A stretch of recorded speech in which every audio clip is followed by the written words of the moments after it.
নমস্কার, জয় হিন্দ বন্ধুরা। তোমাদের প্রত্যেককে ওয়েলকাম জানাই আরো একটি নতুন ভিডিওতে। তো বন্ধুরা, তোমরা প্রত্যেকে দেখে নিয়েছো গতকালকে কসবাই ডিআই অফিসের সামনে যেসব শিক্ষকের চাকরি বাতিল গেছে তার একটা ছোটখাটো আন্দোলন করছিলেন। তো তারপরে কিছু গন্ডগোল হওয়ার জন্য মমতার পুলিশ কি করেছে, তাদের ওপর লাঠি চার্জ করেছে, তাদেরকে লাথি মেরেছে। তোমরা প্রত্যেকে সেই ঘটনাটা দেখে নিয়েছো এবং তারপর থেকে মানুষের ক্ষোভ পুলিশের উপর উগড়ে পড়ছে। কেউ বলছে 8 পাস যোগ্যতার সিভিক পুলিশ, মাধ্যমিক পাস যোগ্যতার পুলিশ কনস্টেবল, তারা ডিএলএড বিএড বিএড করা গ্রাজুয়েট হওয়া শিক্ষকের ওপর লাথি মারছে, তাদের কোনো যোগ্যতা আছে, এই নিয়ে মানুষের ক্ষোভ উঠে পড়ছে মমতার পুলিশের ওপর। এখানে আমার একটা ছোট্ট প্রশ্ন আছে, ঠিক আছে?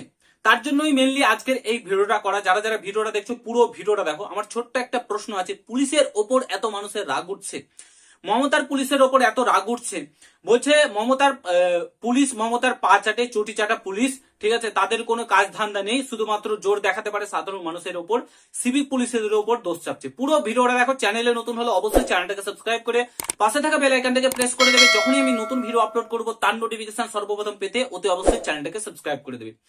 ফার্স্ট অফ অল বলে রাখি, তোমরা বিভিন্ন সংবাদ মাধ্যমে দেখেছো এই নিউজগুলো যে চটি চাটা পুলিশ লাঠি মারছে, যোগ্যতা নেই কোনো, শিক্ষকদের উপর লাঠি চার্জ করছে, এগুলো বিভিন্ন নিউজ চ্যানেলে দেখাচ্ছে। আমি একটু আলাদাভাবে বলতে চাই প্রত্যেকটা মানুষকে, যারা যারা আজকের এই ভিডিওটা দেখছেন প্রত্যেকটা মানুষকে আমি একটা কিছু কথা বলতে চাই পুলিশের সম্বন্ধে। ফার্স্ট অফ অল বলে রাখি, এই যে ঘটনাটা ঘটেছে এবং যে কাজগুলো করেছেন পুলিশগুলো, সেগুলো একদম নিন্দনীয়, এগুলো কোনোদিনও ক্ষমার যোগ্য না। তাদের উপর যথাযথ ব্যবস্থা নেওয়া উচিত। লাথি মারে কিংবা লাঠি চার্জ করে এটা কোনোদিনও শিক্ষকদের উপর কাম্য না। কারণ যাদের হাত ধরে আজকে সে পুলিশের চাকরি পেয়েছে কিংবা সিভিক পুলিশের চাকরি পেয়েছে, তাদেরকে লাঠি চার্জ করা কোনোদিনও ঠিক না। তারা যোগ্য চাকরি প্রার্থী, তারা আন্দোলন করছিল, তারা ভালোভাবে বুঝিয়ে কিংবা কিছু করে বলতে পারতো। এই ঘটনাটার আমি তীব্র নিন্দা করি। যাই হোক, এবার মেন মুদ্দায় আসি। এই যে সাধারণ মানুষ, এই সাধারণ মূর্খ মানুষগুলো পশ্চিমবঙ্গের, এই যে পুলিশের ওপর দোষ চাপাচ্ছে, পুলিশের হাতে কিছু করার আছে? পুলিশের হাত পুরোপুরি বেঁধে দিয়েছে এই সরকার, এই টিএমসি সরকার পুরোপুরি হাত বেঁধে দিয়েছে পুলিশের সিভিক ভলেন্টিয়ারদের। তাদের হাত, তাদেরকে নাচাচ্ছে, পুলিশদেরকে নাচাচ্ছে কারা? এইসব নেতাগুলো। তাদের কথা না মানলে তাদের পুলিশগুলোর কি অবস্থা হবে, তখন আপনারা তাদের সাথ দেবেন তো?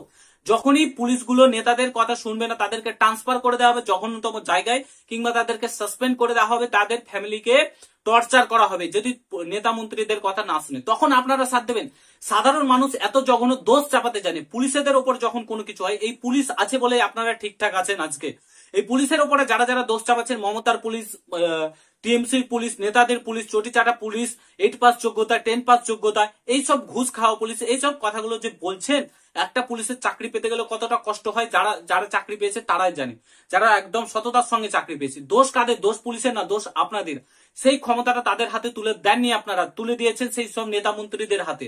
পুলিশকে ছেড়ে দিন, তাদের নিজের মতো কাজ করতে দিন। কিছুদিন আগে ঈদ গেল, পবিত্র ঈদ গেল, রামনবমী গেল, সেখানে একটাও গন্ডগোল হয়েছে? পুলিশ সজাগ ছিল, সচেতন ছিল, তাদের হাতে ক্ষমতা সরকার তুলে দিয়েছিল বলে কোন রকম গন্ডগোল হতে দেয়নি। কিন্তু সেই ক্ষমতাটা সরকার দিচ্ছে না। জমিপুরে কিছুদিন আগে, 2 দিন আগে ঝামেলা হয়েছে ওয়াকফ বিলের একটা, যে তারা প্রোটেস্ট করছিল মুসলিম ভাইরা, সেখানে পুলিশ তাদেরকে প্রোটেক্ট হচ্ছিল, আন্দোলনে প্রোটেক্ট করছিল, তো পুলিশের ওপরে হাত তুলেছে, পুলিশকে মারধর করেছে। ঠিক আছে, এখানে কোথায় পুলিশের দোষ বলো? এখানে কেউ কিচ্ছু বললো না, পুলিশের দোষ এখানে কিচ্ছু নেই।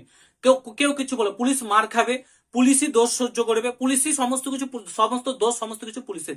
এইদিকে গেলেও নেতা মন্ত্রীরা তাদেরকে ছিঁড়ে কেটে খাবে, এদিকে গেলেও সাধারণ পাবলিক তাদেরকে গালাগালি দেবে, মারধর করবে, পাথর ছুড়বে, সমস্ত কিছু সব দোষ পুলিশের। ঠিক আছে, এইসব ঘটনা পুলিশকে সহ্য করতে হচ্ছে আজকে। কেন সহ্য করতে হবে? সেই সব দোষ কাদের? লক্ষ্মী ভান্ডারে 1000 টাকা নিয়ে ঝাড়ছেন, তখন ভোট দেওয়ার বেলায় মনে থাকে না? আজকে উত্তরপ্রদেশে যান, যারা উত্তরপ্রদেশে গেছে দেখেন, আমি কোন বিজেপি টিএমসি করছি না, উত্তরপ্রদেশে যান, সেখানে গিয়ে দেখেন পুলিশের হাতে কি রকম পাওয়ার দিয়ে রেখেছে যোগী সরকার। যেটা সত্য সেটা সবটা আপনাদের সামনে তুলে দিচ্ছি। যান, কোনো দোষ করুন, থাপড়ে দিবে আপনাদেরকে, কিরকম শাস্তি পাবেন যান। আর এটা আমাদের পশ্চিমবঙ্গ সরকার বেঁধে রেখেছে পুলিশের হাত পা, তার জন্য পুলিশের হাতে কোনো ক্ষমতা নেই। আজকে পুলিশকে এইভাবে কাজ করতে বলছে, তাই কাজ করছে। অর্ডার না মানলে সাসপেন্ড করে দেবে, তার ফ্যামিলির উপর টর্চার করবে, তাকে ট্রান্সফার করে দেবে অন্য জায়গায়। তখন আপনারা তার ভার নেবেন? নেবেন না, তখন হাত পা গুটিয়ে নেবেন। তো পুলিশের ওপর দোষ দেবেন না, সমস্ত কিছুতে পুলিশের ওপর দোষ, তাদের যোগ্যতা নিয়ে প্রশ্ন তুলবেন না আপনারা,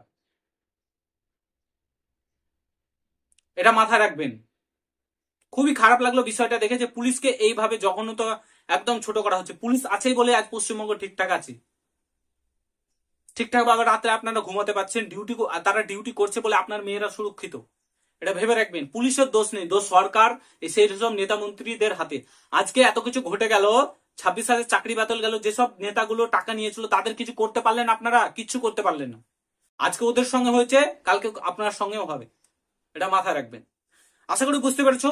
আমি কারো কোনো নেতা মন্ত্রী কোনো দল কিংবা কারোর বিরুদ্ধে না, যেটা সত্য কথা সেটাই তুলে ধরবো এই চ্যানেলে। আমি পুলিশ যে ঘটনাটা ঘটেছে সেটারও নিন্দা করি, সেটা জঘন্যতম ঘটনা, লাঠি চার্জ করা কিংবা কোনো কিছু, কিন্তু তাদের হাতেও কিছু করার নেই, না করলে তাদেরকে কিন্তু অনেক কিছু সহ্য করতে হবে, এটা বোঝার চেষ্টা করুন। তারাও মানুষ, তারাও জানে কোনটা ভুল কোনটা সঠিক। আপনার যেমন কষ্ট হচ্ছে সেই জিনিসটা দেখে, তারাও জানে যেটা আমাদের ভুল হচ্ছে, কিন্তু তাদের হাতে কিচ্ছু করার নেই।